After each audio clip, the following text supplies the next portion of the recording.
As discussions of nuclear war become the hot topic of everyone's news source, that being TikTok, I'm reminded our movies, televisions and books tackle the thorny subject. So it had me thinking, boys and girls, in particular about video games and how little the industry ventures into this area, which is weird because the most famous movie of them all, Wargames, pretty much ended with a video game being played out deciding the fate of the bloody world. So enter DEFCON, a strategy game developed way back in 2006, and history has treated this game kindly because it seems more relevant today than it ever did. Reggie thought it would be prudent to give you all a little retro review, but sadly it left him feeling more uncomfortable than he ever imagined. So grab yourself some iodine and let's have a chat.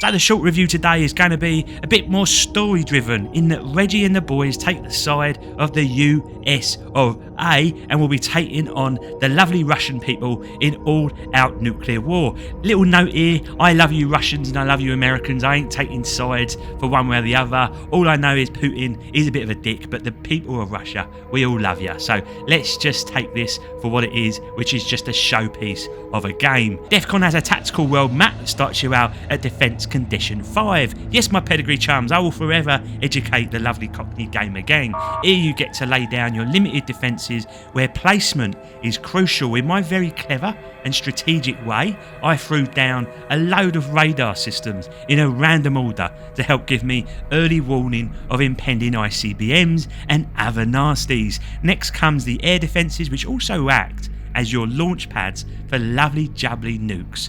Now these placements can only do one thing at a time, either launch a nuke or shoot one down, so where you put them is key. Reggie thought defending LA and New York was key given their population sizes, but the South and indeed the Midwest also got a little love here too, so fear not my lovely American friends, your cheese curds will be safe in Reggie's hands. Air bases are then placed to provide fighter coverage and also bomber coverage, and finally you can build and place fleets which are made up of various different ships such as submarines, they can launch missiles or aircraft carriers to launch stealth bombers. Now Reggie thought placing the majority of the fleet in the Atlantic would be smart as missiles and whatnot would fly over and we could defend the east of America. By the time you hit DEFCON 2, which by the way is just a simple countdown timer for each defence condition, you can then begin war and engage with your fleets and air bases. To Reggie's shock, the west coast of America's arse was fully exposed because the Russian fleets were out in force. However, not to worry because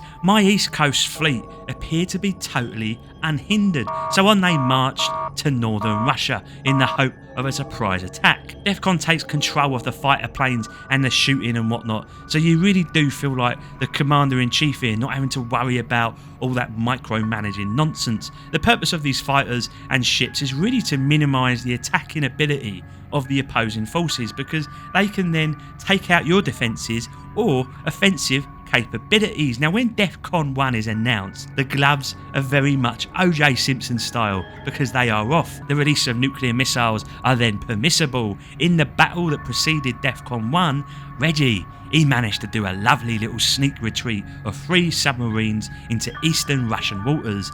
However, it did mean the aspiring actors of Los Angeles were left exposed to a huge number of warships. So there is that.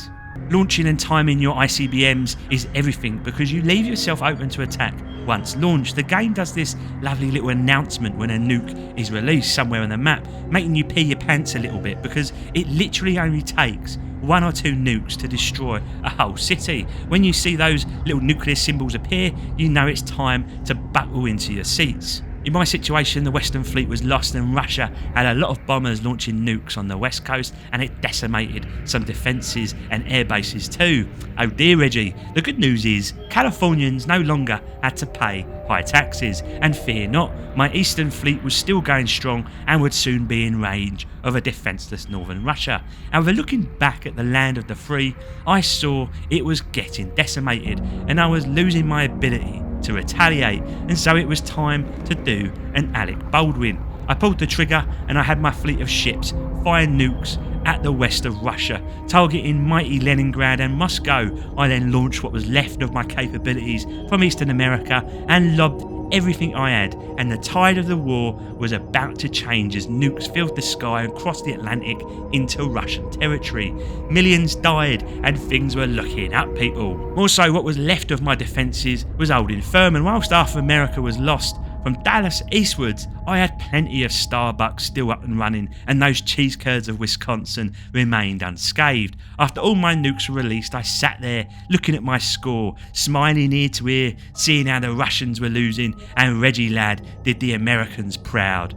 But, alas, the shit was about to hit the proverbial fan. Unbeknownst to me, Russia had plenty of silos left, all being saved for a rainy day, and my little subs that ventured into Russian territory from earlier, they had little impact, merely licking the outer rim. That's what she said. And there it was, the east coast of America, its arse also fully exposed to Russian missiles, and soon the cheese curds and the Starbucks stores were left in ruins. For I had lost and let my brethren down. Russia had in effect obliterated me, and that's why DEFCON is so good. It makes you think constantly. The tides of nuclear war continually change. One minute you're up and the next you are down. You are taking punches and throwing them back, and it's utter mayhem. And it's done so with such panic but calculation throughout that you find yourself coming back for more. So I'll do the graphics and sound here together because there isn't really a lot to say, and it's got a very clean and wonderful UI.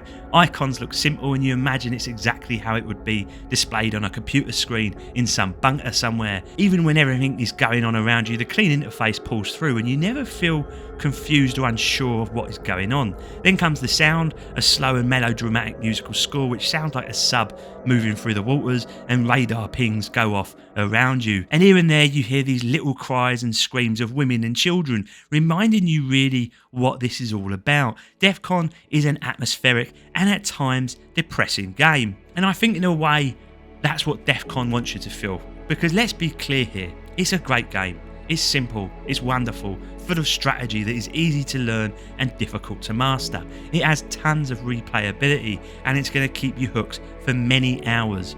But once the score stacks up and you see how many are dead, you can't help but have that uneasy feeling in the back of your mind that shit, what if something like this ever actually played out? More so, we only had 50 nukes or so to play around with. Imagine 3,000 going off. And it's here, my pedigree chums, that you consider the fact that the whole point of DEFCON is to make you understand that really there isn't a winner in this game. Reggie and the lads, we like to make a quirky remark or end on a little high, but with DEFCON, it just doesn't feel like the right thing to do.